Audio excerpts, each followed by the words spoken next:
Hello, everyone, and welcome. Today, we're diving into something fascinating, the psychology behind rites of passage. These aren't just ancient customs. They're powerful tools that shape individuals, build communities, and give meaning to life transitions. We see them in cultures around the world, throughout history, and even in modern life, though sometimes in disguise. Think of graduations, weddings, or even military boot camp. At their core, rites of passage are ceremonies that mark a significant shift in a person's status or role within a society. They help individuals in the community acknowledge and accept these changes. It's a complex topic, but one with profound implications for understanding human behavior. First, let's define what we mean by rite of passage.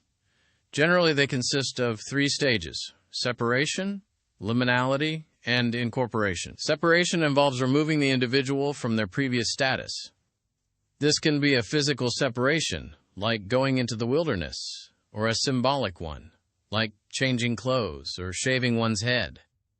The goal is to signify a clear break from the old identity. This stage is often marked by a feeling of loss or uncertainty, as the individual leaves behind what is familiar and comfortable. Think of a bride leaving her childhood home, or a student leaving high school for college. That separation makes the transition more noticeable.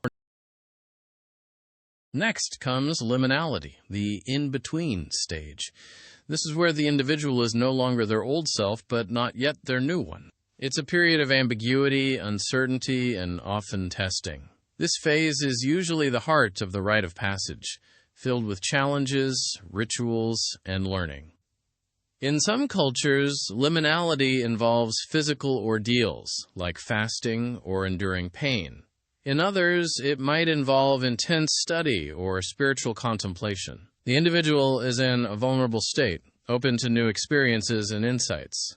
This stage can feel disorienting, but it's crucial for growth and transformation. Finally, we have incorporation. This is when the individual is formally reintegrated into the community with their new status. They are now recognized as a full member of the new group. This stage is usually celebrated with feasting, dancing, and other communal activities. The individual receives new responsibilities and privileges, reflecting their changed role. Think of a new graduate receiving their diploma, or a newly married couple being introduced as husband and wife. The community acknowledges and supports the individual's transition, solidifying their new identity. So, why are rites of passage so important from a psychological perspective? One key reason is identity formation. Rites of passage help individuals define who they are and where they belong within the social group. The challenges and experiences during the liminal stage force them to confront their strengths and weaknesses, their values and beliefs. The successful completion of the rite provides a sense of accomplishment and self-confidence. This process strengthens their sense of self and their connection to the community. It helps answer the fundamental question, who am I? And where do I fit in? Another crucial aspect is social cohesion. Rites of passage reinforce social norms and values. They provide a shared experience that binds individuals together, creating a sense of belonging and solidarity. By participating in the same rituals and facing the same challenges, people develop a stronger connection to each other and to their culture. This shared experience can create a sense of collective identity and purpose.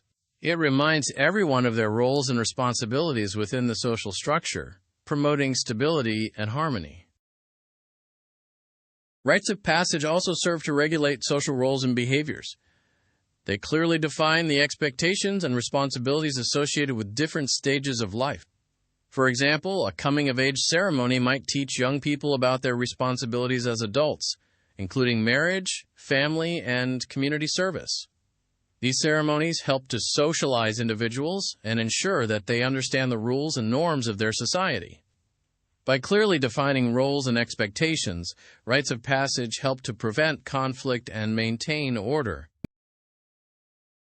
Consider the psychological impact of not having clear rites of passage. In many modern societies, particularly Western ones, traditional rites of passage have largely disappeared. This can lead to a sense of confusion and uncertainty, especially for young people transitioning into adulthood. Without clear markers and rituals, individuals may struggle to define their identity, find their place in society, and develop a sense of purpose. This lack of structure can contribute to feelings of anxiety, alienation, and even depression. One consequence of this lack of clear rites is a prolonged adolescence. Young people may remain dependent on their parents for longer, delaying the assumption of adult responsibilities. They may struggle to find meaningful work, form stable relationships, and establish a sense of independence. This extended period of uncertainty can be frustrating for both young people and their parents, leading to conflict and tension. The absence of clear expectations and rituals can make it difficult for young people to transition smoothly into adulthood. We also see this play out in our ideas of success. Think about the modern quarter-life crisis. This is a period of anxiety and uncertainty experienced by many young adults in their 20s. They may feel overwhelmed by the pressure to succeed in their careers, find a partner, and establish a comfortable lifestyle. Without clear guidelines or support systems, they may struggle to navigate these challenges. This can lead to feelings of inadequacy, burnout, and disillusionment. But rites of passage aren't entirely absent in modern society. We see them in various forms, often adapted to suit contemporary needs and values. Graduations, weddings, and funerals are all examples of modern rites of passage that mark significant life transitions. These ceremonies provide a sense of closure, validation, and community support. They help individuals and families acknowledge and celebrate important milestones in their lives. Even events like getting a driver's license can be considered a modern rite of passage, signifying increased independence and responsibility. Military boot camp is a particularly interesting example of a modern rite of passage. It involves a clear separation from civilian life, an intense period of liminality characterized by physical and mental challenges, and a final incorporation into the military unit. Boot camp is designed to transform recruits from civilians into soldiers, instilling discipline, teamwork, and a strong sense of loyalty. The experience is often physically and emotionally demanding, but it serves to create a shared identity and a strong bond between soldiers. Sports can also function as a rite of passage, particularly for young athletes. The process of training, competing, and overcoming challenges can help them develop discipline, resilience, and teamwork skills. The accomplishment of winning a championship or achieving a personal best can provide a sense of pride and self-confidence. Sports can also teach valuable life lessons about perseverance, sportsmanship, and dealing with both success and failure. The shared experiences and challenges create a strong bond between teammates, fostering a sense of community and belonging. Fraternities and sororities often incorporate elements of rites of passage, with initiations designed to test the commitment and loyalty of new members. These initiations can range from harmless pranks to more demanding physical or mental challenges.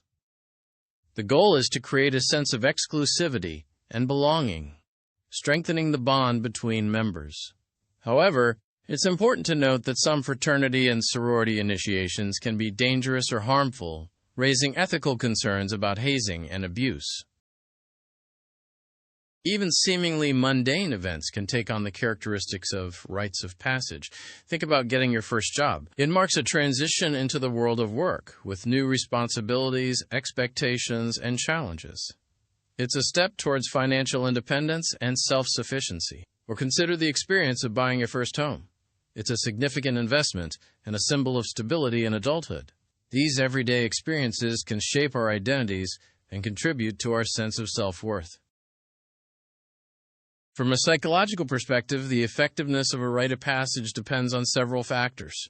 Clarity of purpose is key. The individual must understand the goal of the ceremony and how it will benefit them and the community. A sense of challenge is also important. The rite should push the individual to grow and develop new skills. Support from the community is crucial. The individual needs to feel that they are not alone and that they have the support of their family, friends, and mentors. Without these elements, the rite of passage may not be as meaningful or transformative. One interesting area of research is the role of ritual in mental health. Studies have shown that participating in rituals can reduce anxiety and stress. Rituals provide a sense of order and control, which can be particularly helpful during times of uncertainty or transition. They can also promote a sense of connection to something larger than oneself, providing comfort and meaning. Rituals can be simple, like lighting a candle before bed, or more elaborate, like attending a religious service. The key is that they provide a sense of structure, meaning, and comfort.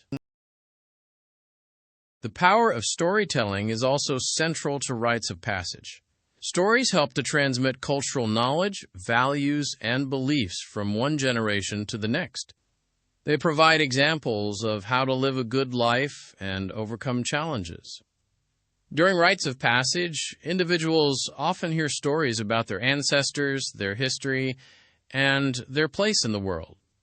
These stories help them to connect to their past, understand their present, and envision their future. Storytelling provides a framework for understanding the world and our place within it. The concept of flow also connects to rites of passage. Flow is a state of complete immersion and engagement in an activity. It's often experienced during challenging tasks that require skill and concentration. The liminal stage of a rite of passage can often induce a state of flow as the individual is pushed to their limits and forced to focus intensely on the task at hand. This experience can be highly rewarding and transformative, leading to personal growth and a sense of accomplishment. Now, let's consider the dark side of rites of passage. Some rites can be harmful or even abusive. Hazing, for example, involves subjecting individuals to humiliating or dangerous activities as a condition of joining a group. This can lead to physical injury, psychological trauma, and even death. It's important to distinguish between rites of passage that promote growth and well-being and those that are simply harmful or exploitative. A healthy rite of passage should be challenging but not dangerous, and it should promote respect, support, and community. Another ethical consideration is the issue of consent. Individuals should have the right to choose whether or not to participate in a rite of passage. They should also be fully informed about the risks and benefits involved. Forced or coerced participation can be deeply damaging, leading to feelings of resentment and violation. A truly transformative rite of passage should be a voluntary experience, undertaken with a clear understanding of its purpose and potential impact. Let's think about designing our own rites of passage. If traditional rites are lacking in your life or community, consider creating your own. This could be a personal ritual to mark a significant milestone or a community event to celebrate a shared accomplishment. The key is to create a meaningful experience that promotes growth, connection, and a sense of purpose. Maybe it's a camping trip after graduating to symbolize venturing into the wilderness of adulthood, or a personal letting go ceremony before starting a new job. When designing a rite of passage, consider the three stages: separation, liminality, and incorporation. What kind of separation would be meaningful? What challenges would promote growth and self-discovery? How would you celebrate the completion of the rite and integrate the individual into their new role? Think about the values you want to reinforce and the message you want to send. A well-designed rite of passage can be a powerful tool for personal and social transformation. Consider the role of mentors in rites of passage. Mentors can provide guidance, support, and wisdom during the liminal stage. They can help individuals navigate challenges, make difficult decisions, and develop their potential. A good mentor is someone who has experience in the area the individual is trying to grow in and who is willing to share their knowledge and insights. Mentors can be invaluable resources, helping individuals to navigate the often turbulent waters of transition. We can also look to other cultures for inspiration. Many indigenous cultures have rich traditions of rites of passage that offer valuable lessons. Studying these traditions can provide insights into the psychological and social functions of rites of passage and can inspire us to create our own meaningful ceremonies. However, it's important to approach these traditions with respect and sensitivity, avoiding cultural appropriation or misrepresentation. The psychology of rites of passage is a complex and fascinating field of study. It offers valuable insights into human behavior, social dynamics, and the process of personal transformation. By understanding the principles behind rites of passage, we can create more meaningful and supportive experiences for ourselves and our communities. As we celebrate the release of the latest Star Wars show, let's remember that even in fictional worlds, characters undergo their own rites of passage. If you found this video insightful, may the Force be with you, and please subscribe and hit that like button. Finally, consider the lifelong journey of rites of passage. Life is a series of transitions, each presenting new challenges and opportunities for growth. We can approach these transitions with intention and awareness, using the principles of rites of passage to navigate them more effectively. By consciously embracing the process of separation, liminality, and incorporation, we can transform these transitions into opportunities for personal growth and development. In conclusion, rites of passage are more than just ancient customs. They are powerful psychological tools that help us to define our identities, strengthen our communities, and make sense of our lives. By understanding the principles behind rites of passage, we can create more meaningful and transformative experiences for ourselves and for others, whether it's a graduation, a wedding, or a personal journey of self-discovery. Rites of passage can help us to navigate the challenges and opportunities of life with greater clarity and purpose.